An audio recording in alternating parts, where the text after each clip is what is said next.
लेकिन मेरे पति ने कहा कि जब तक मैं जिंदा हूँ तब तक मैं तेरी देखभाल करूँगा, ऐसा कहा। ओह वंडरफुल, क्या बात है।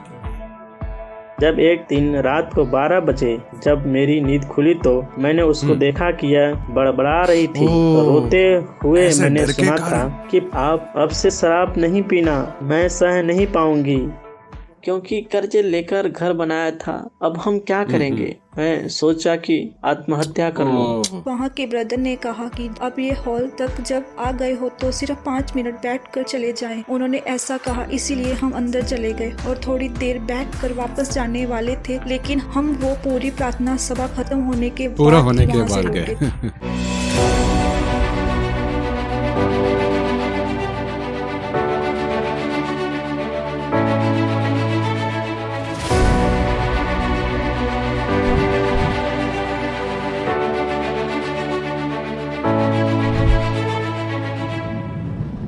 Welcome to blessing today.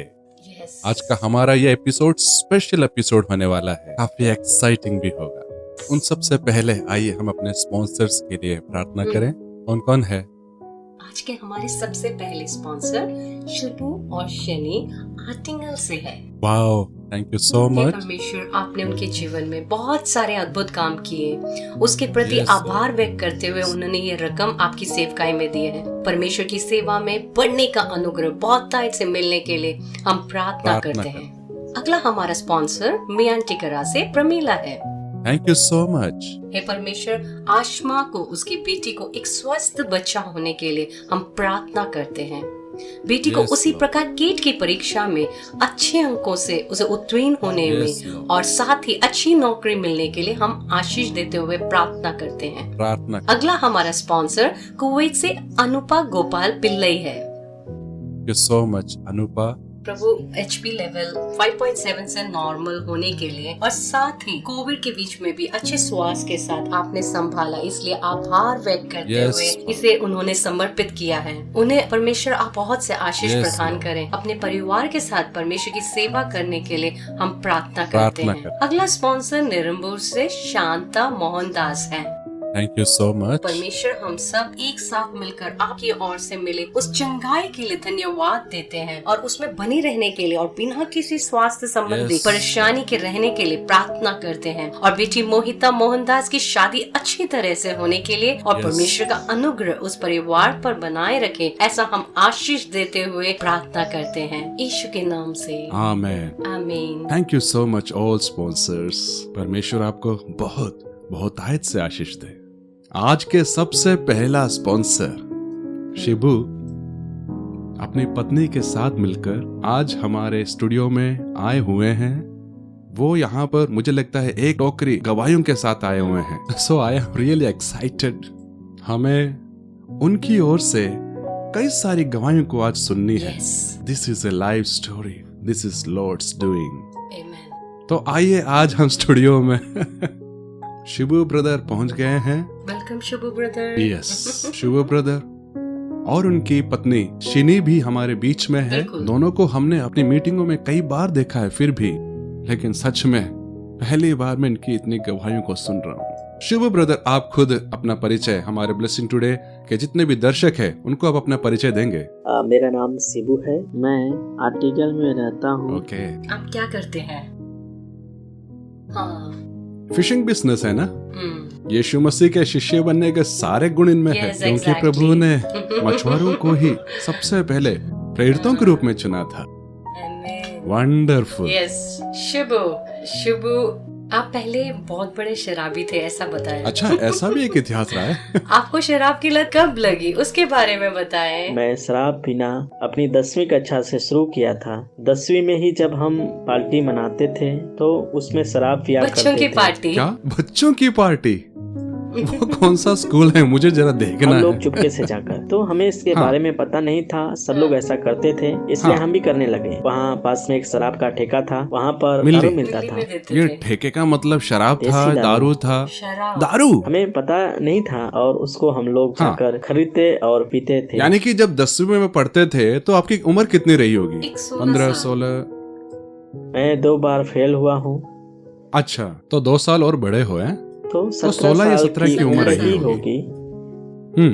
वहाँ से शुरू होकर फिर मछली पकड़ने का बिजनेस शुरू किया। पैसे भी बहुत अच्छा, थे। तो फिर पढ़ने नहीं गए? पढ़ने के लिए नहीं फिर गया। उसके मैं बाद आप पढ़ाई कर मछली रहा के था, बिजनेस तभी में आ गए। मैं सही है नौकरी ना? पर चला गया था। काम तो के लिए निकल हमारे पड़े। एक सर थे, सामंत सर, उन्होंने हमें 10वीं की सर्टिफिकेट सब लेकर दिया। घर में गरीबी के कारण मैं बचपन से ही काम करने के लिए निकल पड़ा। उसके बाद क्या हुआ कि वो गांव और बाहर एक जाने माने शराबी बन गए।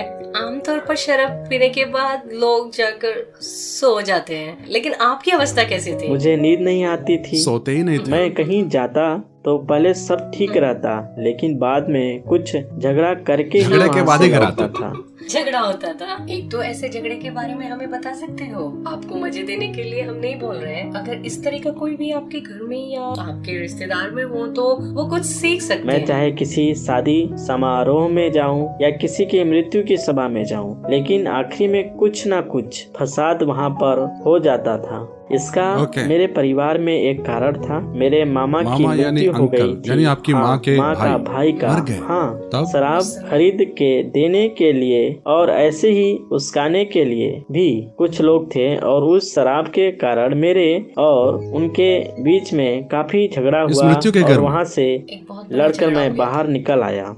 तो ऐसे ही एक बहुत बड़े लड़ाई झगड़े के माहौल के बीच में इनकी शादी के मैं प्रस्ताव एक बात चल बोलना रहे थे। तब चाहता आपकी हूँ। उम्र क्या रही होगी? जरा रुकिए, मैं जरा एक बात बोलूं। इस तरह के आशीषित कई सारे घर हमारे देश में पाए जाते हैं। हाँ। इसका मतलब बड़ी खुशी के साथ कई व्यवसाय को शुरू करते हैं, लेकिन बाद में झगड़े रगड़े में खत्म होता है। फिर वो झगड़ा कई सालों तक बना रहता है। ऐसे कई बातें मैंने देखी और अनुभव किया है। मैंने कई परिवारों में इसे देखा है। इसे देखने वालों के जीवन में भी ऐसे अनुभव होंगे, लेकिन इन सब से एक छुटकारा हमें मिल सकता है, इसलिए ये सब तब मैं बता हर रहे हैं। जगह अच्छे रीति से जाता था और जितना हो सकता था मैं पैसा भी खर्च करता, लेकिन बाद में सबको रुला कर ही वापस आता। लेकिन शराब इस पीने कारण के से। अगले ही दिन मैं बैठकर रोता था। दूसरे दिन हमें जब होश नहीं आता है तो मालूम दुख कि होता नशे है। में हमने क्या क्या किया, लेकिन हमें जब हाँ, दूसरे जी, बताते हैं कि तूने हमें शर्मिंदा कर दिया, तूने ऐसा क्यों किया, तो चाहे हमारे आसपास के रिश्तेदार ही क्यों ना हो, आखिरी में लड़ाई में ही खत्म सही होता। में सब शराबियों की यही एक बड़ी समस्या है। अगले दिन दुख वही होता है। शराब का नशा जब उतर जाता है तो वे अक्सर उसके बाद हर घर में जाकर माफी मांगने वालों को भी मैं माफी जानता हूँ। मांगते। आपने भी ऐसा हाँ, किया था? उनके पास ओके। जाकर उनसे माफी वो मांगते। सही है। उसके बीच में आपकी शादी की बात चल रही थी, है ना? एक लड़की से आपकी शादी होने वाली पहले थी। जांच पड़ताल की तो किसी ने उसको बताया था कि पहले यह पीता था, लेकिन अभी कुछ भी गलत आदत नहीं है। प्रेम करने वाले कुछ अच्छे लोग आपके साथ थे उनको ना? बताया कि लड़का अच्छी तरह काम करता है, कमाता है, डरने की जरूरत नहीं है। इस तरह से कभी बोलकर धोखा एक सोने शादी नहीं की देगा। बात चली। तो उनके घर से भी लोग यहाँ आकर पता लगाया। लगाने के लिए लोग लेकिन आए हैं वो ना? समझ नहीं पाए कि आप एक बड़े शराबी हैं। नहीं, इस कारण से नहीं। वैसे। दरअसल वहाँ पर शिबू से प्यार करने वाले कुछ लोग थे। हमारे गांव में हम बोलते हैं ना कि चुभाने वाले कुछ लोग होते हैं, भाला घोपने वाले। किस भाले को लेकर ऐसा करते पता नहीं, लेकिन जब शादी वादी में आते हैं तो कुछ ना कुछ तोड़ देते गड़बड़ हैं। जरूर करते हैं। लेकिन परमेश्वर के अनुग्रह से इस भाई के साथ कुछ प्रेम करने वाले लोग थे। शराबी तो थे, लेकिन इतना परेशान नहीं करते थे। बंदा काम करने वाला, इसलिए कोई परेशानी नहीं। ऐसे शादी की बात चल रही थी। ओके। हाय शिनी, वेलकम। हम ऐसे सुन रहे थे जो कहानियां शुभू हमें बता रहे थे, लेकिन शिनी को हम ऐसे छोड़ नहीं सकते क्योंकि शिनी Yes. के पास भी कई गवाही जीवन साथी होने पर कहने के लिए और सहने के लिए बहुत सारी बातें होंगी। बिल्कुल। नहीं? जैसे कहानी में एक नायक और नायिका होती है, तो आइए हम नायिका से पूछें। किसी ने भी आपको पूरी जानकारी नहीं दी जब शादी की बात चल रही थी कि शुभू शराबी है। शिनी, आपको इसके बारे में कुछ जानकारी थी क्या? जब शादी की बात चल रही थी तो हमने पता लगाया तो बताया गया कि कुछ समस्या नहीं है, अच्छा काम करता है, कमाता है, सब अच्छा बताया, लेकिन वह शराब पीते हैं इसकी हमें जानकारी नहीं थी। मैं एक एक्सरे टेक्नीशियन हूँ लैब में, तो मैं वहाँ काम कर रही थी। तो वहाँ पर कई शराब पीकर एक्सीडेंट हुए लोग आते थे, तो उनको एक्सरे लेने में मुझे बहुत डर लगा था। उनकी जो गंदी दुर्गंध आती थी, तो ऐसे शराबी लोग वैसे ही लोगों से पसंद नहीं मुझे थे, उनसे काफी डर डर लगता था, था ना? अंदर से कांप उठी थी।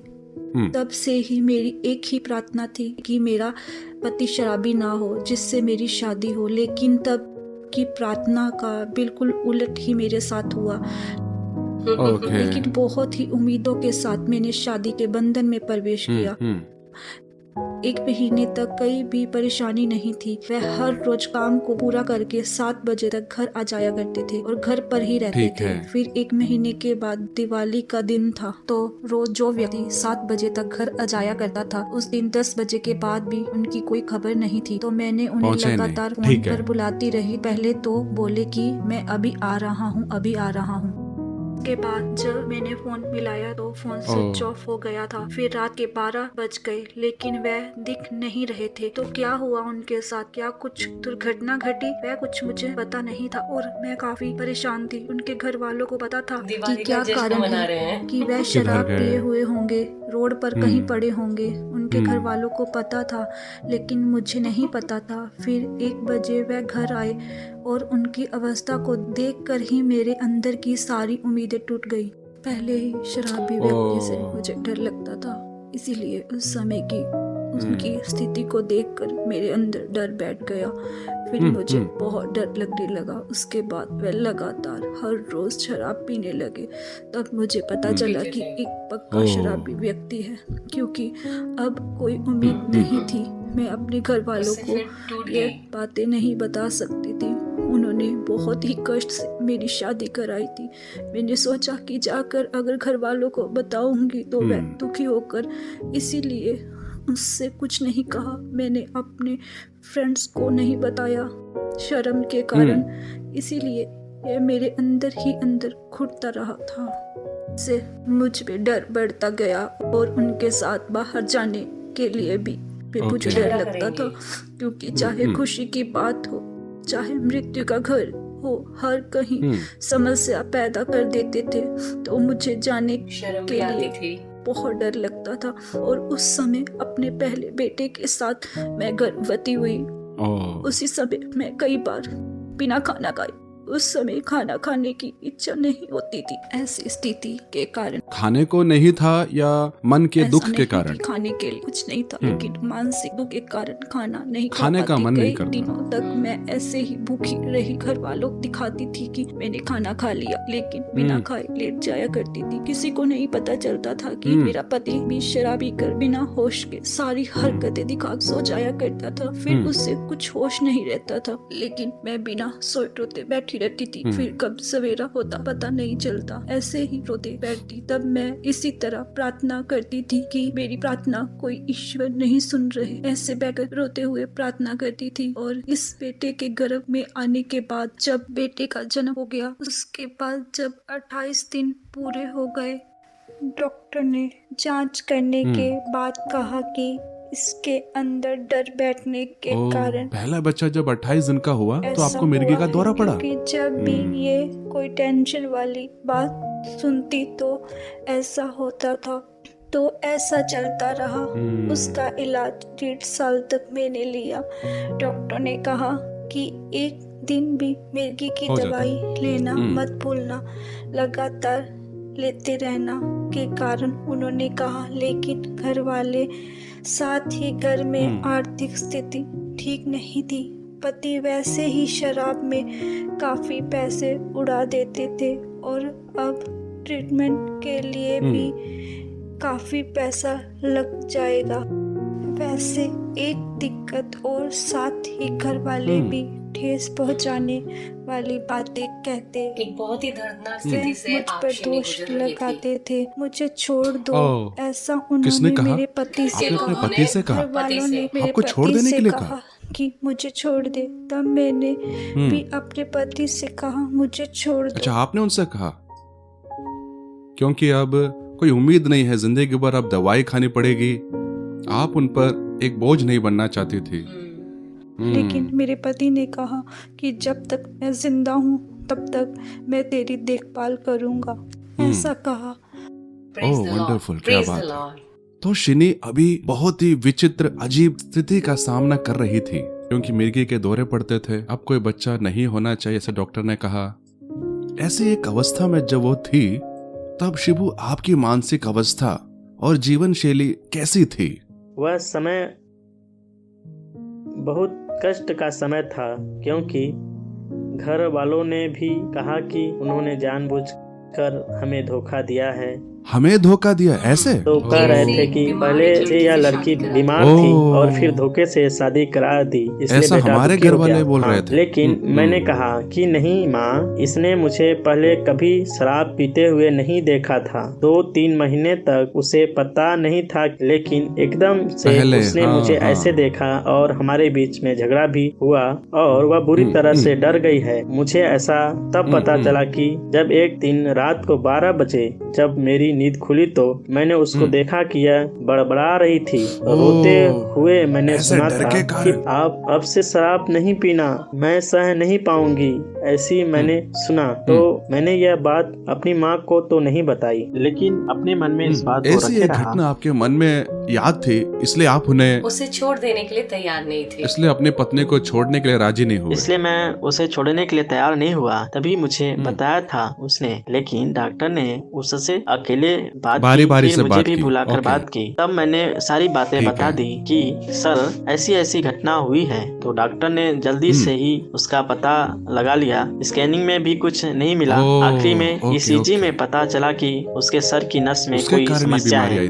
तो अचानक हुए शौक के कारण, और मैंने भी इसके बारे में किसी से चर्चा नहीं की थी। बड़े मिशन अस्पताल इलाज में किया गया था कोट्टयम में। तो मेरे बेटे के 28 दिन पूरे होने के बाद 29 को यह घटना हुई थी। तब मेरे घर के सारे लोग आए हुए थे, लेकिन तभी उसके अगले दिन ऐसा हुआ था। तब उस समय में आप काम करने जाना पड़ रहा था, छोड़ दिया था। शराब भी बढ़ा और साथ ही मुझे इसका ध्यान भी रखना था, क्योंकि बच्चा छोटा था। सब कह रहे थे कि मेडिकल में जाकर पैसे की भी काफी कमी थी। मैंने कहा कैसे जाएंगे। इसके बीच में एक एक्सीडेंट भी हाँ, हुआ था, वह थोड़े समय के बाद की बात है। फिर मैं ऐसे वहाँ गया, तब वहाँ की नर्सें और सिस्टर का व्यवहार मुझे बहुत अच्छा लगा, क्योंकि वे मुझे काफी आश्वासन दे रहे थे। उन्होंने कहा कि बेटे घबराओ मत, यीशु आपकी सहायता करेंगे, आपको डरने की जरूरत वहाँ की जो नर्स है और जो सिस्टर्स है उन्होंने आपसे कहा। सभी काफी अच्छे थे। तब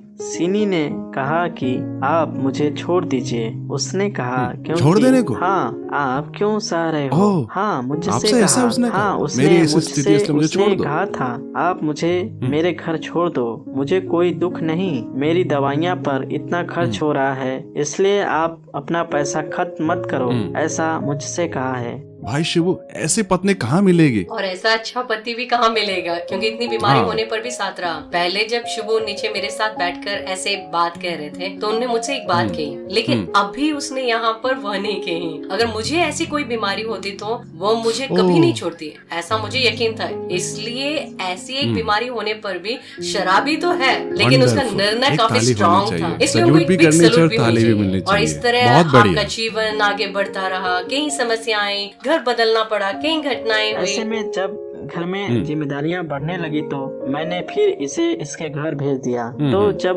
वहाँ छोड़ा नहीं है, थोड़ा समय के लिए पिता ने मुझसे फोन करके बुलाया और मेरी हिम्मत बढ़ाई, और साथ ही उनकी ओर घर बनाने के लिए मदद की। तब मेरे पास बिल्कुल भी पैसे नहीं थे, लेकिन उनकी ओर से सरिया उस घर को बनाने के लिए कुछ पैसे दिए, घर बनाने के लिए। तभी मेरे अंदर एक इच्छा पैदा हुई और हिम्मत आई, और लगभग 2 से 3 महीने में ही फटाफट 2-3 महीने में घर तैयार हो गया। कर लिया। हाँ, घर बनाने के बाद बड़ी खुशी से उसमें जब रहने के लिए गए, उसके अगले ही दिन मेरी तबीयत बिगड़ गई। आप बीमार पड़ गए? बीमार हो गया, चिकनगुनिया हो गया था। काम में जाने के लिए सामान सब तैयार करके लेटा था, लेकिन रात को सिर्फ एक ही रात खराब हो गई। तभी वहाँ के सभी लोग ने कहा यह घर शुभ नहीं है। तब मैं सोचने लगा कि परमेश्वर ने मेरे साथ ऐसा क्यों किया। मैं आत्महत्या तक करने के बारे में सोचने लगा, क्योंकि कर्जे लेकर घर बनाया था, और अब मुझे डर लगने लगा कि अब हम क्या करेंगे। मैं हताश हो गया। मैं सोचा कि आत्महत्या इसके बीच में मुझे बोलने दीजिए। जब समस्याएं एक के बाद एक पीछे आती जाती है, तब आमतौर पर लोग इस एक निष्कर्ष पर पहुंचते हैं कि जो घर है उसकी जमीन सही नहीं है, वो अशुभ है, घर की स्थिति सही नहीं है, उसकी वास्तु ठीक नहीं है। फिर जिन जिन चीजों पर हम आरोप लगा सकते हैं उन सब पर हम आरोप लगाने का एक रिवाज हमारे देश में है। तो संक्षिप्त में बोले तो घर में रहना शुरू किया और वहाँ शनि फिर से गर्भवती होती है। डॉक्टर ने कहा था कि अगला बच्चा, हम तो वाह बोल सकते हैं, डॉक्टर ने कहा था कि अगला बच्चा जब नहीं मैंने इसे करना। सुना तो मैं खुशी से वाह बोल उठा। डॉक्टर ने भी कहा था कि अब बच्चा मत करना क्योंकि यह उसके लिए खतरा है। यानी कि मिर्गी के दौरे बार बार पड़ने के कारण या इस बीमारी के कारण उस समय अगर वो गर्भवती हो जाती है तो हाँ, बच्चे को इसलिए नुकसान ऐसा हो कहा सकता जाता है। ऐसा नहीं है कि डॉक्टर्स क्रूर होते हैं, उन्होंने भलाई के लिए कहा था। इसके बारे में शिनी विस्तार से बता सकती है। तो शिनी, यहाँ शिबू ने बताया कि आप फिर से गर्भवती हुई थी। डॉक्टर ने सख्ती से कहा था कि अब बच्चा नहीं होना चाहिए फिट्स के कारण, लेकिन उसी समय आप फिर से गर्भवती होती है। क्या तब की परिस्थिति क्या थी? दूसरी बार गर्भवती हुई तो घर वालों ने कहा, डॉक्टर ने कहा था कि पहले ही काफी परेशानियां हो चुकी हैं, तो फिर से ऐसे बच्चे को जन्म देने की क्या अभी जरूरत है क्या? वह तो एक बड़ा खतरा है। उसे गिरा देने के विचार से उन्होंने बच्चे को गिरा देने के बारे में कहा था। ओके, लेकिन मैंने कहा कि ये तो परमेश्वर का दिया हुआ बच्चा है, उसे हम अपनी ओर से खत्म ना करें। और उसी तरह तब मेरे पति ने भी कहा कि कोई बात नहीं, जैसा भी है हम उस बच्चे को जन्म देंगे। तो उस समय जब मैं अपने बेटे के साथ गर्भवती थी, तब उस समय हमारे ऊपर काफी कर्ज भी था और साथ ही दूसरी बार गर्भवती होने के कारण ये डर भी था कि बीमारी कहीं दोबारा आ ना जाए। उसका एक टेंशन भी था क्योंकि उसका जो इलाज चल रहा था उसे मैंने अपने आप रोक दिया था। इसी तरह जब मैं 7वें महीने में थी, तब उन दिनों में हम लोग सूर्य टीवी पर समाचार देखा करते थे। उस समय एक दिन हमने जब टीवी ऑन किया तो डैनमैन पास्टर प्रार्थना कर रहे थे। उस प्रार्थना को हमने सुना और इसी तरह हम 2-3 दिन लगातार उस कार्यक्रम को देखने लगे। समाचार से थोड़ी देर पहले ऑन करने के कारण हमारा कार्यक्रम देख पाई। हमारे सूर्य चैनल पर कार्यक्रम 7 से 7:30 बजे तक 7:30 बजे समाचार शुरू होता था, उससे पहले उन्होंने शुरू किया, इसलिए देख पाए। और फिर हम लगातार उस कार्यक्रम को देखने लगे। तब पास्टर की प्रार्थना और बड़ी बड़ी गवाहियों को जब सुनते थे तो हम जीवन में हमको अनुभव कर रहे थे उस सारी समस्या और उनसे लोगों ने छुटकारा पाया। वह गवाही हमने सुन करते थे। शराब से छुटकारे का, कर्ज से मुक्ति का हो या बीमारी का हो, तो उस तरह की गवाही हम उसमें सुना करते थे। हमें लगता था कि परमेश्वर उस समय हमसे बात कर रहे थे। तब मेरी मौसी एक विश्वासी थी। आपकी मौसी यानी आपकी माँ की छोटी बहन, तो वह हमें यीशु की कहानियाँ सुनाया करती थी। तो हमें पता चला कि यीशु नाम का एक ईश्वर है, लेकिन हम अच्छी तरह नहीं पता था कि वह कौन है। तो तब हमें मालूम था कि यीशु एक ईश्वर है। तो जब इन प्रार्थना को हम सुनते थे तो मुझे वह याद आती थी। तो जब हम लगातार नियमित रूप से इसे देखने लगे कि यह कार्यक्रम कहाँ कहाँ होता है, वह हम लिख कर बताया जाता था। तो अंदर ही अंदर मैं प्रार्थना करने लगी इसी तरह की प्रार्थना सभा आसपास कहीं आ जाए तो मैं भी जाकर उसमें शामिल हो सकूं। फिर यही लगातार मेरी प्रार्थना रही। हर बार हर दिन जब मैं न्यूज को देखती थी तो बड़ी प्रार्थना के साथ उसे देखती थी। हम बड़े ध्यान से उस जगह को देखते थे कि कहीं पर प्रार्थना सभा हो। मेरे पति और हम दोनों मिलकर प्रोग्राम देखते थे। अब हमने सोचा कि प्रेयर में चलते हैं। मैं जगह नहीं जानती थी, लेकिन मैंने कहा कि हम चलते हैं। तो पति ने कहा मैं प्रेयर जानता हूँ, लेकिन ऐसी एक स्थिति में तुम्हें वहाँ ले जाना, इतना दूर जाकर उसमें शामिल होना मुश्किल है। तब मैंने फिर से प्रार्थना की कि कहीं आसपास में आ जाते तो अच्छा होता। तब ऐसे लिख कर दिखाया गया कि जनवरी 2014 को 3 जनवरी को पहला फेस्टिवल आर्टिकल में होगा, आर्टिकल हॉल में। जैसे ही हमने आर्टिकल नाम सुना, मैंने नाम देखा, तब मैं खुशी से उछल पड़ी कि परमेश्वर ने मेरी प्रार्थना को सुन लिया है। ऐसा एक विश्वास मेरे अंदर उत्पन्न हुआ और हमने निर्णय किया कि उसमें जाना है, चाहे कुछ भी हो जाए हम उसमें जाएंगे। तो पति ने भी कहा कि मैं लेके जाऊंगा। शुभ शेनी ने बताया कि वो बाद में ब्लेसिंग टुडे की एक प्रशंसक बन गई। फिर वो लगातार मीटिंग में उपस्थित होने लगी। तब शिबू, आपकी अवस्था कैसी थी जब वो मीटिंग में आने लगी? टीवी पर हम लोग लगाकर बिना छोड़े इसको देखते थे। तब मैंने सिनी से कहा कि हमें इसमें शामिल होना चाहिए। आप दोनों हाँ, मिलकर हम देखते दोनों थे? मिलकर अच्छा, देखते ओके, थे। ओके। मैं उसके साथ बैठकर देखता था। देखने के बाद ही मैं गाड़ी लेकर काम पर जाता था। तब ऐसा जब देखते हुए एक बार बताया गया कि पालिया में एक मीटिंग है, लेकिन उसकी तबीयत काफी उस समय वो खराब थी। गर्भवती थी। कौन सा महीना चल रहा होगा उसका? लगभग 8-9 7 महीने। 7 महीने की गर्भवती थी। ओके, ठीक। उसके बाद में बताया कि आर्टिकल में ओ, आर्टिकल में है करके आपने एक सुना? सभा का आपके गांव आयोजन में किया जाएगा। मीटिंग होगी करके बताया तो शनि बोली कि जाने वो को जाने तैयार को है। तैयार है, लेकिन एक गर्भवती स्त्री को इतनी दूर तक खतरा है हाँ, करके उसमें जाने एक के बारे महीने में के सोच बाद रहे ही थे। आर्टिकल में मीटिंग की सूचना हमें मिली। तब हम मिलकर वहाँ पर गए। आर्टिकल में ही आए। उसकी मानसिक ओके, ओके। स्थिति को देखते हुए तभी भी मेरे अंदर कोई विश्वास तो नहीं था। विश्वास हाँ, नहीं था। उसकी केवल मानसिक शनि स्थिति को खुश करने के देखते लिए हुए ले जाना चाहता मैंने था। उसको लेकर जाना तो चाहा आपने था। उसे पहुंचाया। मुझे लगता है कि इसके बारे में स्पष्ट रूप से ठीक है, शनि उनसे ज्यादा पूछते हैं। जानती होगी, तो आइए हम शनि से उनकी मुंह जुबानी सुनते हैं। तो शुभु ने हमें बताया कि प्रार्थना करने के लिए वो आपको आर्टिंगल ब्लेसिंग फेस्टिवल में लेकर गए थे। तो वहां पहुंचने के बाद क्या हुआ? वहां पहुंचने के बाद जब हम हॉल में जा रहे थे तो मेरे पति मुझे वहां छोड़कर वापस जाने के लिए खड़े थे। तब वहां के ब्रदर ने हमें अंदर बैठने के लिए कहा। तो वह आराधना शुरू हो चुकी थी। वहां पर आराधना वर्शिप चल रही थी और जब उन्होंने हमें अंदर आकर बैठने के लिए कहा तो मेरे पति ने कहा कि सिर्फ ये शामिल होने आई है, मैं जाकर वापस इसको लेने बाद में आ जाऊंगा। तब वहां के ब्रदर ने कहा कि जो भी हो, आप यहाँ आ गए हो, अब ये हॉल तक जब आ गए हो तो सिर्फ 5 मिनट बैठकर चले जाएं। उन्होंने ऐसा कहा, इसीलिए हम अंदर चले गए और थोड़ी देर बैठकर वापस जाने वाले थे, लेकिन हम वो पूरी प्रार्थना सभा खत्म होने के बाद ही वहाँ से लौटे। तो लेकिन जब हम वहाँ पर गए तो ऐसा नहीं लगा कि हम किसी नई जगह पर आए हैं। जैसे वहाँ के लोग ताली बजाकर आराधना कर रहे थे, हमने भी उसी तरह से ताली बजाकर आराधना की। तब मेरे अंदर कुछ अच्छा अनुभव मुझे महसूस हो रहा था। तब मुझे नहीं मालूम था कि ये क्या है, लेकिन आज मुझे मालूम है कि वो पवित्र आत्मा का एक स्पर्श था,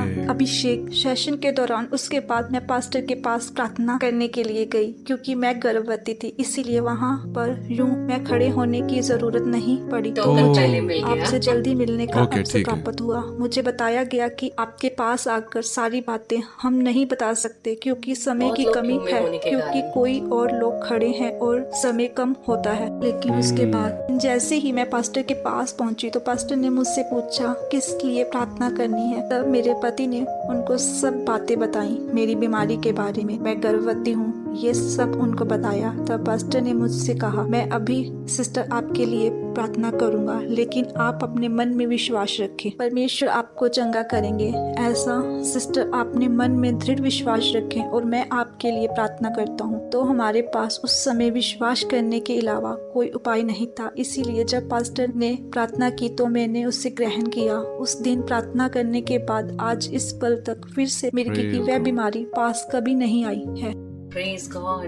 जिस प्रकार सडन ब्रेक लगाकर गाड़ी को रोकते हैं, वैसे परमेश्वर ने उस बीमारी को रोक दिया।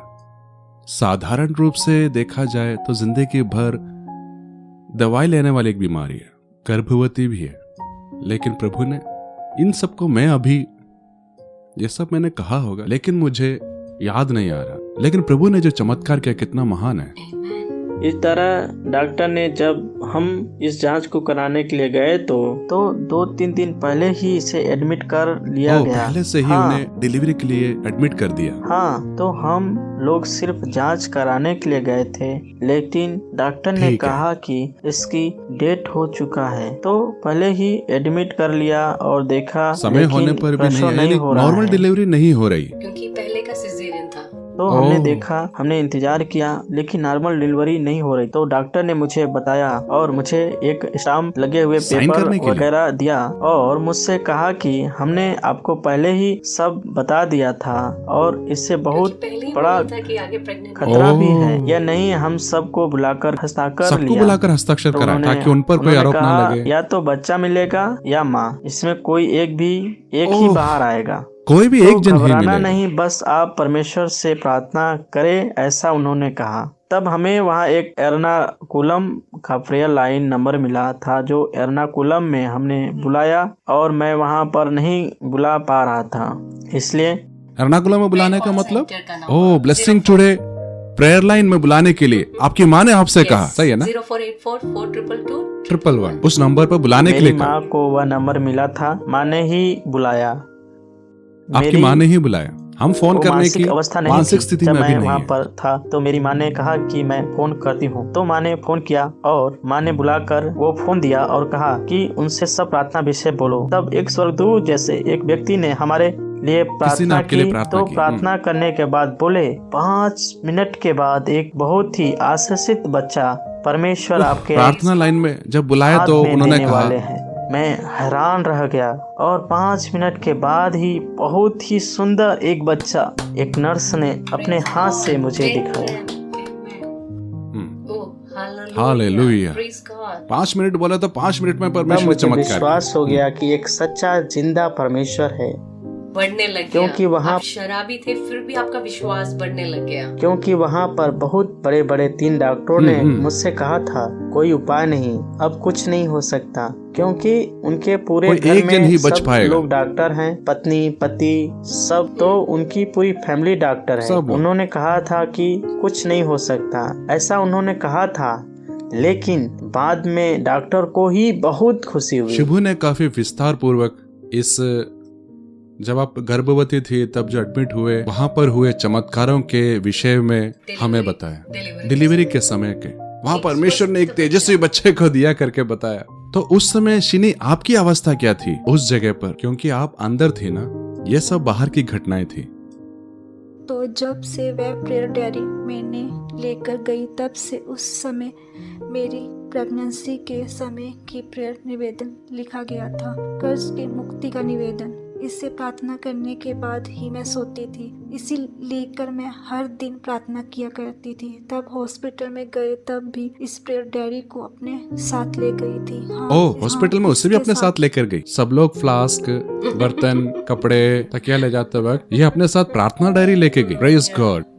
तब हमारे पास पैसे नहीं थे सिजेरियन करने के लिए। तब उस समय हम एक चिट फंड के साथ जुड़े थे, लेकिन उस कंपनी में कुछ समस्या हो गई और वह बंद हो गई। उसके अंदर हमने सिजेरियन के लिए कुछ पैसे रखे थे। कंपनी गई, पैसे भी गए। बंद हो गई, लेकिन उस दौरान हमें बेंगलोर में एक फेस्टिवल की गवाही सुनी थी। हाँ, वहाँ एक माँ और एक बेटे की गवाही सुनाई थी, क्योंकि उन्होंने कहा था कि सिजेरियन के लिए जाने को आपको 10,000 रुपए लगेंगे, लेकिन उनके पास पैसे नहीं थे। उन्होंने फिर तुरंत प्रेयर कॉल सेंटर में बुलाकर प्रार्थना मांगी। तब वहाँ के जो पीआर ने उनसे कहा कि आप बाद में पैसे दे सकते हैं। तब उन्होंने बताया कि उन्होंने जहाँ से नहीं सोचा था उनको वहाँ से पैसे मिले, और साथ ही साथ उस बच्चे के लिए 6 महीने तक का गुजारा करने के लिए जो कुछ भी चाहिए था उतना सामान के साथ वह वापस घर पहुँची थी। तो उस गवाही ने मेरे अंदर बहुत गहराई तक प्रभावित किया था। हाँ, तब हमने फिर से कॉल सेंटर में प्रार्थना के लिए बुलाया।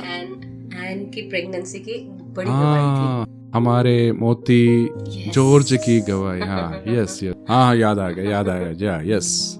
और उनको भी हमने ये बात बताई हमारी आर्थिक स्थिति के बारे में। तो हमसे पहले ऐसे लोग थे जिनको वह पैसे मिलना थे, लेकिन उनको ये नहीं मिले। और जब हमने प्रार्थना करने के लिए बुलाया, उसके 1 हफ्ते के बाद हमारी मौसी ने बताया कि आपका एक चेक आया हुआ है। कहाँ से आया है पता नहीं, उसने पहले जिन लोगों को मिलना था। अच्छा, ये जो चिट फंड कंपनी है जो बंद हो गई थी वहाँ से? हमारी जो मौसी है वह एक एजेंट थी, वहाँ पर काम करती थी, और कहा कि आप मिला चेक आया हुआ है। तो फिर जब एटीएम में पैसे आए तो उस पैसे को लेकर हम लोग सीधे डिलीवरी के लिए पहुँचे। उसको लेकर हम गए थे। तो जब हम पहुंचे तो सिजेरियन के लिए गए, लेकिन मुझे बुखार था और बच्चे को भी सांस की तकलीफ होने लगी। तो डॉक्टर ने कहा जितना जल्दी हो सके सिजेरियन करना होगा। तब मुझे कुछ जानकारी नहीं थी, मुझे नहीं पता था इसके बारे में। हाँ, नहीं पता था। तब मैंने अपने पति और अपनी माँ को इसके बारे में बताया। तब उनको बताया गया था कि माँ या बच्चा दोनों में से एक ही की जान बच सकती है। और सिजेरियन होने के कारण मेरे अंदर एक डर था। मेरे वहाँ पर जाने से पहले ही प्रेयर कॉल सेंटर में प्रार्थना मांगा था, और उसके बाद ही जो डॉक्टर हैं उनके पास डिटेल के साथ गए और उन्हें बातें बताई थी। माँ ने प्रेयर कॉल सेंटर में बुलाकर प्रार्थना की और बोला कि आपको किसी बात में घबराने की जरूरत नहीं। उन्होंने बताया कि बच्चे को थोड़ी सी सांस की तकलीफ है, लेकिन कोई बात नहीं, और परमेश्वर ने बहुत ही आशीष बच्चा, एक स्वस्थ बच्चा हमें दिया। हाँ, और सिजेरियन होने के बाद मुझे आईसीयू में एडमिट किया गया। हाँ, वहाँ पर मैं सो नहीं पा रही थी। बाकी सब लोग, मैं देख रही थी कि वह सो रहे हैं अच्छी तरह, लेकिन मैं नहीं सो पा रही थी। तो वहाँ पर जो सिस्टर हैं वो बीच बीच में आकर मुझे बार बार पूछते थे कि तुम सो नहीं, तुम सो जाओ, लेकिन मैं सो नहीं पा रही थी। मुझे प्रेयर डायरी चाहिए थी। तो मैंने कहा कि मुझे प्रेयर बुक चाहिए। मैंने सिस्टर से तब कहा, माँ के पास एक डायरी है, वो प्रार्थना की एक किताब है, क्या आप वो मुझे लाकर दे सकते हो? तब जो पास में थे उन्होंने कहा, यहाँ पर कोई भी बुक लेकर जाने की अनुमति नहीं है, ऐसा उन्होंने कहा। तब मैंने कहा कि इसकी ऐसी कोई बात नहीं, इसको कहीं पर भी ले जा सकते हो। इसे सुनकर वह सिस्टर हंसने लगी और उन्होंने जाकर माँ को बात बताई। उन्होंने वह डायरी लेके आई और हंसते हुए उस डायरी को मुझे दिया। उनको नहीं मालूम था कि इसमें क्या है। हाँ, लेकिन वह पर लेटे हुए उसको पढ़ नहीं सकते थे, लेकिन मैंने उसे लेकर अपने तकिए के पास रख दिया। उसके बाद मैं बहुत ही अच्छी तरह से सो पाई और मुझे पता भी नहीं चला। हाँ, तब सिस्टर ने कहा कि यह बड़े आश्चर्य की बात है, इतनी देर से आपको नींद नहीं आ रही थी और जैसे ही डायरी आपके पास आई तो कैसे सो गई? तो फिर वह सिस्टर डायरी को ले जाकर इसे पढ़ने लगी और जब उन्होंने वापस मुझे लौटाया तो उनकी आंखें भरी हुई थी। सिस्टर ने कहा, इस डायरी में कुछ तो अद्भुत सामर्थ्य है, परमेश्वर की उपस्थिति का अनुभव कर सकते हैं, ऐसा उसने सिस्टर ने कहा। तो पहले वह हंसने लगी या नहीं जानती थी कि वो मजाक में लेकर गई थी, लेकिन जब उसको पढ़ने के बाद उसने वापस मेरे हाथ में दिया तो उसकी आंखें भरी हुई थी। Praise God, praise God, amen.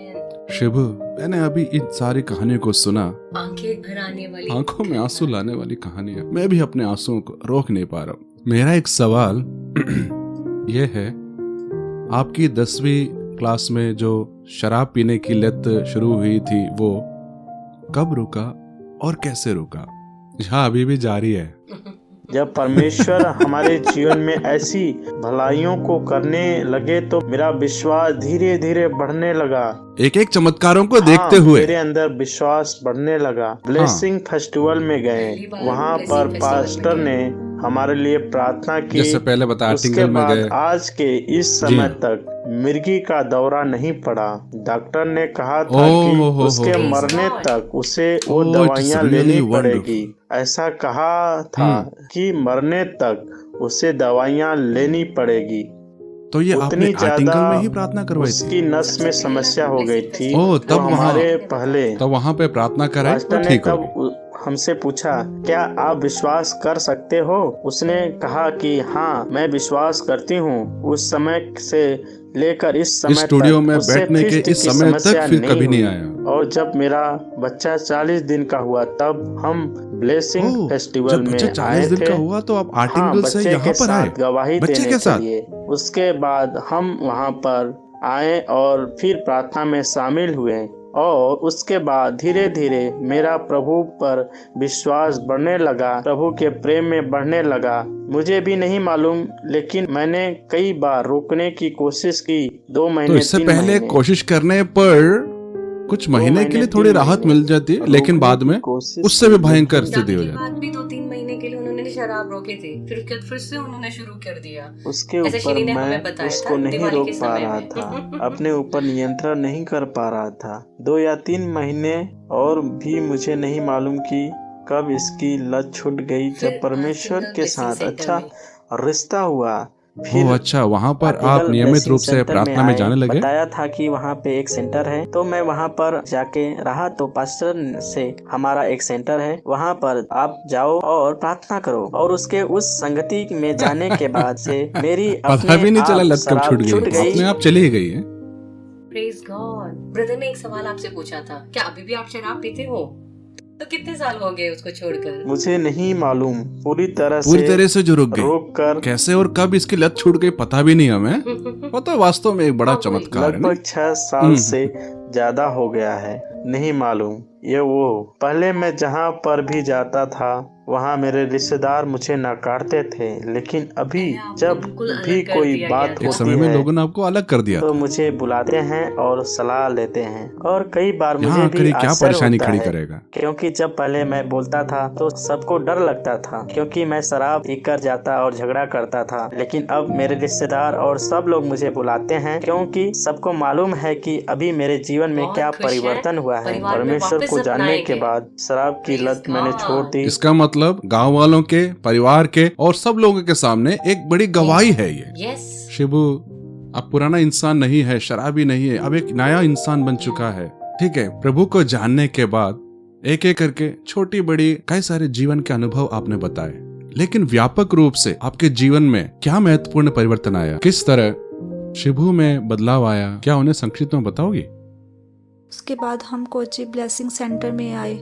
Article में हमारा अच्छा, सेंटर इधर था, आए, तो वहाँ ठीक है। के सेवकों ने हमें बुलाया। हम फिर वहाँ पर गए।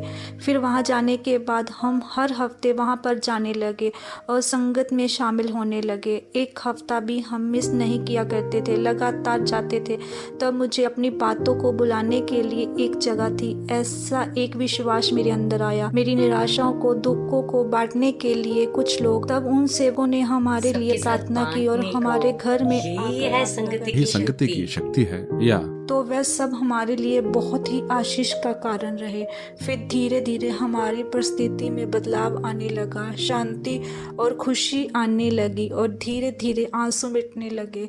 रात को हम लोग जो रोते थे वह अब हट गया हटने है, लगे। अच्छी नींद आती है। फिर पास्टर जैसे हमेशा बोलते हैं, यीशु अगर मिला तो सब कुछ मिला। तो ऐसी अवस्था में परमेश्वर की ओर से भलाई को हम अनुभव करते हैं। बाइबल मेरे पास नहीं थी, तो वहाँ की एक आंटी ने हमें प्रभु की एक महिमा बाइबल खरीद के दी। सच बताऊं तो उस बाइबल को मेरे हाथों में आने के बाद से उससे अपनी सारी दुख, अपनी सारी बातों को बोलती थी। उस समय मुझे नहीं मालूम था कि वचन क्या होता यानी है, बैठकर लेकिन वचन पढ़ना, बाइबल मनन को करना। जब मैंने अपने सीने से लगाती पता नहीं। उस समय भी और आज भी वैसे ही, जब बाइबल को अपने सीने से लगा के रखती हूँ तो मेरे अंदर की सारी परेशानियाँ हम प्रभु को देते जाते हैं। स्थानांतरित कर ऐसी देते। एक भावना मेरे अंदर है, वो मेरे लिए एक बहुत हिम्मत की बात है। वह बाइबल आज भी मेरे पास है। उस आंटी को मैं कभी भूल नहीं सकती। उसके बाद हम लगातार वहाँ पे जाने लगे। तब वहाँ पर हमने उद्धार पाया और बपतिस्मा के बारे में सीखा। उद्धार पाना है उसके बारे में सीखा। लेकिन तब भी मेरे पति ने शराब पीना बंद नहीं किया था। वह तब भी शराब पीते थे। तो तब मैंने संदेश सुनकर मेरे अंदर मैंने एक निर्णय लिया कि उद्धार पाऊंगी, यीशु को स्वीकार करना है। ऐसा एक निर्णय मैंने उस समय लिया। इसी तरह सबसे पहले मैंने उद्धार पाया। उसके बाद 2014 में मैंने बपतिस्मा लिया और 2015 में मेरे पति ने भी बपतिस्मा लिया और धीरे धीरे उनकी शराब की लत भी दूर हो गई, छूट गई।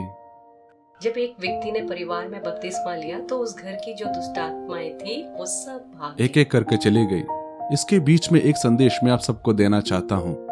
शिनी की एक इच्छा थी कि उनसे जिनकी शादी हो वो कम से कम शराबी ना हो, लेकिन उसे ऐसा ही मिला। ऐसे ही अनुभव वाले कई लोग हैं, यानी मन में एक अलग व्यक्ति की चाह, ऐसी ऐसी बातें होनी चाहिए, लेकिन उसका उल्टा उनको मिलता है। क्या आप किसी चीज की उम्मीद कर सकते हैं? यकीनन है करके शिनी से मुझे मालूम पड़ा। ऐसे स्वभाव वाले कुछ पति अगर आपके जीवन में आ जाए तो भी उन्हें पूरी तरह से बदलना यीशु से संभव है। उसकी एक जीवित गवाही आज हमारे स्टूडियो में हमारे सामने बैठी हुई है। लेकिन मैंने एक बात ध्यान दिया कि जब से यहाँ पर ये बैठी हैं, इनके चेहरे पर मुस्कान है, उनकी आंखें कभी कभी भर आई, लेकिन वो खुशी से यहाँ बैठी है। तो इसका मतलब इन्होंने अपने जीवन में क्या क्या नहीं सहा। एक शराब पीने वाला पति, कर्जे का भार, मिर्गी के दौरे पड़ना, बच्चे करने से उन्हें मना करना, जीवन भर दवाई की गुलामी में रहना, इन सभी भयानक बातों के बीच में यीशु के लिए जब उन्होंने अपने जीवन को समर्पित किया तो जो बदलाव आया वो हमने सुनाया। यही बदलाव इसे सुनने वाले सभी को देने के लिए क्या परमेश्वर के पास सामर्थ नहीं है? तो सबको उसी यीशु को ही पुकारना चाहिए।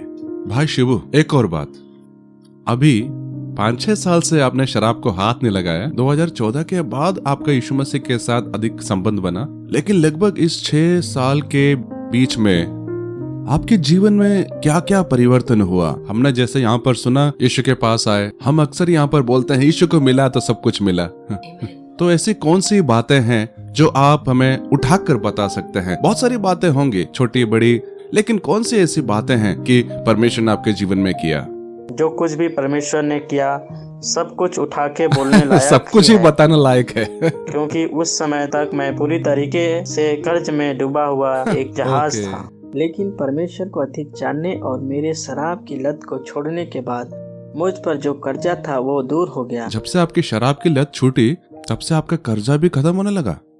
हालेलुया। क्योंकि शराब, जैसे शुभू ने पहले बताया, पैसे जितना हाथ में था पूरा लेके जाते थे, पूरा पैसा लेके चले जाते थे। काम करने के बाद जितना पैसा हाथ में आता था वो शाम को लाता दारू पीने और के वो लिए पूरा पैसा लेकर चला जाता शराब पीने के लिए। ओके, तो जैसे ही आपने शराब छोड़ी आप में आर्थिक छुटकारा शुरू होने लगा। तो ये वास्तव में सबके लिए एक बहुत बड़ा संदेश है। फिजूल खर्चा, बेमतलब की लतें, शराब की लत, धूम्रपान, नशा करना, जुआ खेलना या जहाँ भी हम पैसा बर्बाद करते हैं उससे रोक दे तो ही अमीर बन जाएंगे। ओके। घर का काम भी हमने पहले बहुत ही छोटे स्तर पर शुरू किया था, लेकिन धीरे धीरे उसको बड़ा कर छोटा सा घर बनाकर आप उसमें रह रहे थे। घर तो हमने शुरू कर दिया था, लेकिन काम पूरा नहीं हो पाया था, लेकिन धीरे धीरे करके काम को शुरू किया। हाँ, अच्छा घर हो गया। उसके ऊपर हमने फिर सीट डाला और अच्छे स्तर पर हमने उसको बना दिया। संक्षिप्त में कहे तो पूरा घर ही बदल गया, आशीषित भवन बन गया। पहले ऐसे लोग बोलते थे कि उस घर में अगर तुम रहोगे तो बिल्कुल नीचे गिर जाओगे। ऐसा बोला था कि हम नीचे की ओर मतलब ओह बर्बाद हो जाएगा, ऐसे बोले। पहले हमें थोड़ा डर लगा, लेकिन हमारे परमेश्वर सबसे बढ़कर है करके मुझे तब मालूम नहीं था। उस घर में आशीष होने लगी, उन्नति होने लगी। बाद से उस घर में उन्नति आने लगी। तब वहाँ के आसपास रहने वाले लोग वहाँ कहने लगे कि ब्लेसिंग टुडे से हमें कम से कम 10 तो मिला ही होगा। मुझे लगा 10 रुपए की बात कर रहे हैं। 10 रुपए, 5 रुपए, लाखों रुपए मिले, ऐसे बोले आपके गांव वालों ने बोला। हमने जब सुधीर की गवाही सुनी तो भी गांव वाले ऐसे ही बोलते थे। नहीं, एक इंसान जब अच्छा बन जाता है तो लोग कहते हैं इनको अमेरिका से पैसा आया, ब्लेसिंग टुडे ने दिया, चर्च ने दिया। लेकिन जब वे अपना खून पसीना एक करके अपना पैसा जब ठेके में देते थे या शराब उड़ा देते, उसके बाद लेकिन सुधरने के बाद जब उन्नति होती है तो ऐसे आरोप लोग लगाते हैं। कोई बात नहीं, कोई बात नहीं, ब्लेसिंग टुडे के पास पैसा है करके लोगों को थोड़ा एहसास है। तब ऐसी स्थिति में परमेश्वर ने हमें तीसरा एक बच्चा भी दान क्या दिया। कहा? एक और बच्चा प्रभु ने आपको दिया। तब डॉक्टर ने क्या कहा? हम उसी डॉक्टर के पास वापस गए। तो डॉक्टर इन चीजों को देखकर क्यों नहीं मानते? तो डॉक्टर ने कहा था कि यह नहीं हो सकता। तो हमने कहा कि यह तो प्रभु ने दिया है।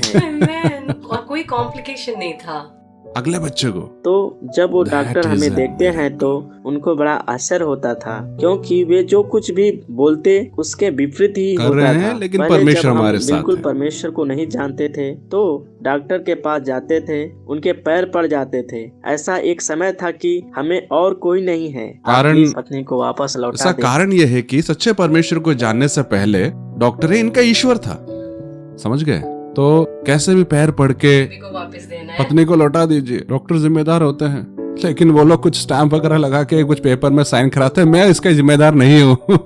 फिर धीरे धीरे डॉक्टर को भी हमसे बहुत लगाव हो गया। फिर डॉक्टर ने उनसे कहा कि घबराने की बिल्कुल जरूरत नहीं है, कोई बात नहीं। फिर उसके बाद उस बच्चे के लिए कुछ नहीं कहा। तीसरा बच्चा भी सीरियन ही है। डॉक्टर को भी इसमें बड़ा आश्चर्य हुआ। तो 3 बच्चे प्रभु ने दिए। तो मैं जरा गिन लूं तो इन्होंने जो बताया वो पहला घर में परिवर्तन आया, आर्थिक स्थिति में सुधार हुआ, बच्चे हुए। अच्छा, एक और कारण है, वो क्या तो है? हम सोचते थे कि हम 5 जन कहीं पर हम कैसे जाएंगे, क्योंकि पहले 2 अच्छा परिवार बढ़ रहा है ना अभी, तो 5 मिलकर यात्रा कैसे करना बड़ा मुश्किल था। पर हम 4 जन बाइक पर किसी तरीके से जाते थे। वहाँ एक अद्भुत बात थी, जब लोग हमें देखते थे तो एक बार पुलिस ने भी हमें पकड़ लिया था। तो इस तरीके से कैसे हम लोग परिवार है सकते हो करके पूछा। तब मेरे बड़े बेटे ने प्रार्थना डायरी में लिखा कार चाहिए करके। कार चाहिए? जी हाँ, हमने कार चाहिए और हमने कभी सोचा भी नहीं। सबसे छोटे बेटे के 28वें दिन को मैंने एक कार खरीदी। कार भी मिल गया, तो ब्लेसिंग टुडे वालों ने कार भी खरीद के दे दी। उस कार में हम प्रभु की सेवा के लिए जाते हैं, ब्लेसिंग मीटिंग में जाते हैं। ओह, तो आप ये भी कर रहे हैं? के हिसाब से देखें तो वो आज एक जोनल मिनिस्टर है। वो प्रेज द लॉर्ड। दे रहे हैं। इस कार्यक्रम के शुरुआत में ही मैंने बोला था ना, अगर फिशिंग बैकग्राउंड से परमेश्वर ने आपको बुलाया है तो आपके लिए सेवकाई रखी हुई है। एक अपोस्टलिक बुलाहट है करके मुझे लग रहा है। हाँ, तो आप अपने परिवार के साथ मिलकर इस गाड़ी में, कार में सेवा के लिए जाते हैं, लोगों के लिए प्रार्थना करते हैं। Praise the Lord, hallelujah. सलाह मशवरा देते हैं। यह नहीं, उसका भाई और पिताजी सबसे ज्यादा विरोध करते थे। हाँ, जब हम प्रार्थना में जाते थे। जब आप प्रार्थना के लिए आए थे और पिता दोनों वो विरोध करते थे। पत्नी का भाई और पिताजी ये पसंद नहीं करते थे। नहीं, बोलते थे कि तुम आगे किस तरह से बढ़ोगे। ऐसा उन्होंने हमें कई बार डांट लगाई थी और इसको भी कई बार डांट लगाई थी, लेकिन भाई ने कई बार उसका मजाक उड़ाया था कि अपने बच्चों को कैसे पालोगे। ऐसे समय में एक बार हमारे यहाँ होली स्पिरिट के अभिषेक के लिए, पवित्र आत्मा के अभिषेक का वो दिन। भाई को बुलाया कि तुम भी हमारे साथ आओ, तुम्हारा खर्चा भाई को बुला के। लेकिन पता नहीं कैसे उसने कहा ठीक है, मैं भी आता हूँ। उस दिन वह भी आया। दूसरा दिन हुआ, तीसरे दिन परमेश्वर ने उसको छुआ। वो वहाँ पास्टर ने बुलाया था, वो बपतिस्मा लेना चाहते हैं, वो सामने आ सकते हैं। तो एकदम से उसके ऊपर अभिषेक उतरा और वे भागकर दौड़कर आगे गए। मैंने देखा था हाथ उठाते हुए। उनके बाद से परमेश्वर ने उसके जीवन में बहुत परिवर्तन दिया है। आज वो भी ब्लेसिंग सेंटर के एक वर्कर हैं। इस परिवार से एक प्रभु का सेवक निकला है। मैं अक्सर एक बात बोलता हूँ, ज्यादा विरोध किया तो पास्टर बन जाएगा, ठीक है ना। कई ऐसे लोग हैं जो बाइबल को फाड़ देते हैं या आग लगा देते हैं। वो उसी बाइबल को लेकर पूरी दुनिया में जाकर प्रचार करेगा। इसका एक प्रमाण है, उसका एक लक्षण है ये।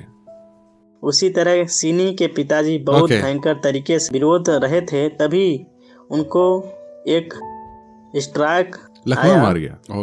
तब हम क्वारंटाइन में थे कुछ समय। अच्छा, ये कोविड-19 के जो इस सीजन के दौरान। उसी समय ये गवाही हमने पहले सुनी थी। यस, याद है। जब वे उनको अस्पताल लेकर गए तो डॉक्टर ने बताया कि कुछ स्टॉक की समस्या है, लेकिन फिर मैंने कुछ नहीं देखा, सीधे गाड़ी ली और चला गया। तो जब मैं हॉस्पिटल पहुंचा तो देखा कि उनको वहां पर भी 2 बार मिर्गी का दौरा पड़ा। उनको फिर सीधे हम मेडिकल में लेकर गए। किधर? त्रिवेंद्रम मेडिकल कॉलेज में। फिर वहां के डॉक्टर ने कहा 24 घंटे रखने के बाद हम दूसरे अस्पताल में उसको भेज देंगे। फिर हम उन्हें दूसरे अस्पताल में लेकर गए, लेकिन भोर को बिल्कुल डर गए। डॉक्टर ने ऐसा कहा था कि मर जाएंगे, क्योंकि भयंकर रूप से 5 मिनट में उनको फिट्स का दौरा पड़ रहा था। और मैं भी इसे देखकर बुरी तरह डर गया। फिट्स के दौरा मैंने पहले कभी नहीं देखा था। इतनी बुरी तरीके से उनको दौरा पड़ रहा था। तब मैंने पिताजी से कहा यीशु यीशु बुलाओ, लेकिन वे नहीं बुला रहे थे। लेकिन बाद में उन्होंने यीशु यीशु बुलाना शुरू किया, पुकारा। तो वहाँ के डॉक्टर ने मुझसे कहा कि बॉटल लेना है। हाँ, यहाँ पर पहले उन्होंने कहा था कि यहाँ पर उनको वाटर बोतल लेना पड़ेगा, 5-6 महीने यहाँ पे उनको रखना पड़ेगा। यीशु यीशु बुलाना शुरू किया। उसके बाद से पिताजी ठीक होने लगे। परमेश्वर ने मुझे हिम्मत दिलाई, लोगों को बुलाया और सब लोग मेरे लिए प्रार्थना कर रहे थे। उस समय पिताजी में एक अद्भुत चमत्कार हुआ। अगले दिन जब डॉक्टर उसको जाँच करने के लिए आए तो पहले वे दाहिना हाथ और पाँव बिल्कुल उठा नहीं पाते थे। दाहिना हाथ और पैर लकवा मार गया था। लोग पकड़कर उनको उठाते थे और इसलिए डॉक्टर ने हमसे कहा था कि पूरे 5-6 महीने तक वे बेड पर लिटाए रखना पड़ेगा। डॉक्टर जांच करने के लिए किट वगैरह पहन कर आए थे और उसके बाद जब उनकी जांच की तो वो पूछने लगे कि इस आदमी को क्या बीमारी है। यीशु यीशु यीशु यीशु यीशु करके जब बुलाते हैं तो यही होता है, मृत्यु की आत्मा छोड़कर भाग जाती है। सबको बड़ा आश्चर्य हुआ कि जो व्यक्ति मरने वाला था वह इस तरीके से ठीक होकर चलने फिरने लगा। आम तौर पर धीरे जाकर ठीक होना चाहिए था। होते हैं। तो अभी उनकी हालत कैसी है? मेरे पिताजी बिल्कुल स्वस्थ हैं।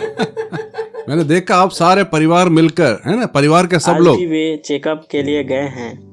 आज भी चेकअप के लिए गए? बैठा हूँ, प्रेज़ द लॉर्ड। वह भी स्वस्थ है, पड़े हुए नहीं है, काठ की पलंग पर ही लेटते हैं, लकड़ी के पलंग पर ही सोते हैं, कोई परेशानी नहीं है। भाई शिबू, मैं एक बात चाहता हूँ, दुनिया भर के हजारों लाखों लोग अभी इसको देख रहे हैं, आपको यीशु के बारे में क्या बोलना है, या आपके जीवन में प्रभु ने जो किया उनके बारे में आप क्या बोलना चाहते हैं इनसे? जीवित परमेश्वर को जानने के बाद कि मुझे और मेरे परिवार को आशीष मिली, तो डॉक्टर भी जो कुछ नहीं कर सकते थे वो परमेश्वर कर सकते हैं, ऐसा मुझे विश्वास हुआ। इस दुनिया में कोई कुछ नहीं कर सकता, यह मुझे समझ में आ गया। इसलिए आप सभी परमेश्वर से प्रेम करें। जी हाँ, शिबू ब्रदर की गवाही को हमने अभी सुना। मुझे लगता है मेरा विश्वास रॉकेट की तरह अभी उड़ने के लिए तैयार है। आपका विश्वास भी उड़ान भर रहा है, मुझे पता है। आइए प्रार्थना करें। हे परमेश्वर, प्रभु यीशु के नाम की जो सामर्थ है उसे हमने इस गवाही से अनुभव किया।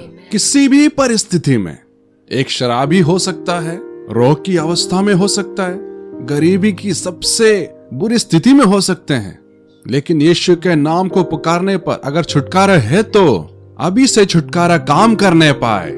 शराब की लत से जूझ रहे लोग अभी इसी समय छुटकारा पाए यीशु के नाम में। असाध्य रोग से पीड़ित लोग अभी चंगे होने पाए। स्ट्रोक से पीड़ित लोग अभी चंगे होने पाए यीशु के नाम से। आर्थिक तंगियों से गुजर रहे, जप्ती आदि ऐसे भयानक समस्या के सामने खड़े हुए लोग प्रभु यीशु मसीह के नाम से छुटकारा पाए। त्वचा की बीमारियां ठीक हो जाए। अपने दोनों हाथों को स्क्रीन की ओर बढ़ाएं। जब हम मिलकर प्रार्थना करते हैं तब आपके ऊपर परमेश्वर की बहुत बड़ी सामर्थ, परमेश्वर की बहुत बड़ी आग अभी उतरने वाली है। कलेजे संबंधी बीमारी ठीक हो जाए, फेफड़े से संबंधित बीमारी यीशु के नाम से ठीक हो जाए। जिनके अभी तक बच्चे नहीं है, तुम्हारा कभी बच्चा नहीं होगा, तुम कभी माँ बाप नहीं बन सकते, ऐसे जगह पर सबको चमत्कारिक रूप से बच्चे होने पाए, ऐसा हम प्रार्थना करते हैं यीशु आपके नाम से। अभी हम आशीष देते हैं प्रभु जी, धन्यवाद यीशु। सभी को आशीष देते हैं, हर क्षेत्र में छुटकारा देने के लिए धन्यवाद प्रभु यीशु के मधुर नाम से, आमीन। इस एपिसोड के खत्म होने से पहले सभी से मेरा एक निवेदन है कि अपनी छाती पर हाथ रखें। आइए प्रभु के लिए अपने जीवन को समर्पित करते हुए प्रार्थना करें। प्रभु यीशु, मैं आप पर विश्वास करता हूँ। मेरे मन में, मेरे जीवन में आप आ जाइए, बड़े बदलाव मुझ में होने दीजिए। पवित्र आत्मा से मुझे भर दीजिए। आपके लिए जीने के लिए अपने आप को समर्पित करता हूँ प्रभु यीशु के नाम से, आमेन, आमेन। प्रेयर लाइन नंबर अभी तक बदले नहीं है, 422211। इस नंबर पर आप अभी बुला सकते हैं। कई प्रार्थना योद्धा आपके लिए और आपके विषयों के लिए प्रार्थना करेंगे। बड़े बड़े चमत्कार आप प्रभु से अपेक्षा कर सकते हैं। इसे दूसरों के साथ बांटे, क्योंकि इन गवाहियों में हजारों प्रचार से भी अधिक सामर्थ है केवल एक गवाही में। इसलिए आप इसे सबके साथ शेयर करें, इस वीडियो को ज्यादा से ज्यादा फॉरवर्ड करें, क्योंकि बहुत ही शक्तिशाली ये गवाही बहुतों के लिए आशीष का कारण बनेगा। God bless you all, bye bye.